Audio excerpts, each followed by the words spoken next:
ఒక్క మాట స్పష్టంగా చెప్పదలుచుకున్నా. 77 సంవత్సరాల స్వతంత్ర భారతదేశంలో ఏ రాష్ట్రం కూడా 31,000 కోట్ల రూపాయల రుణమాఫీ చెయ్యలేదు. ఈరోజు తెలంగాణ రాష్ట్రం మా ప్రభుత్వం చేసింది. ఇది దేశ చరిత్రలోనే రికార్డ్.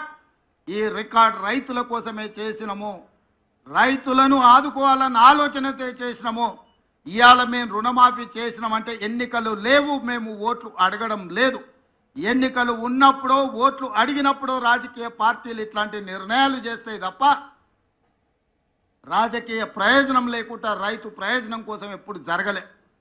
కానీ మేము రైతు ప్రయోజనానికే ప్రాధాన్యత ఇవ్వాలన్న ఆలోచనతో ఏ ఓట్లు లేనప్పుడు ఏ సీట్లకు ఎన్నికలు జరగనప్పుడు ఈరోజు ఈ కార్యక్రమాన్ని తీసుకోవడం ద్వారా రైతులకు అండగా నిలబడతామన్న విశ్వాసాన్ని మేము కల్పించదలుచుకున్నాం. ఈరోజు ఇంత మంచి కార్యక్రమాన్ని ఆలస్యం చేయొద్దు. 2 వారాలు కూడా పూర్తి కాలే.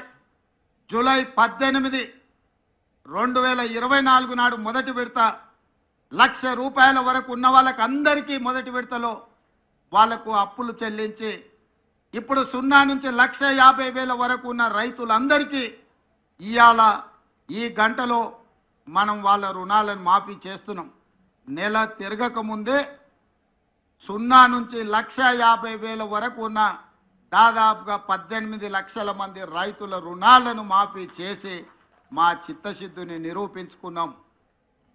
ఇక 0 నుంచి 2 లక్షల వరకు ఉన్న రైతు రుణమాఫీని ఆగస్టు నెలలో చేసి ఆగస్టు నెల రైతులకు దేశానికి ఎట్లయితే స్వతంత్రం వచ్చిందో, పరాయి పీడనలో విముక్తి కలిగిందో, బ్యాంకుల నుంచి అప్పు రుణ విముక్తులను చేసి స్వేచ్ఛ జీవులను రైతులను చెయ్యాలనేదే మా ఆలోచన.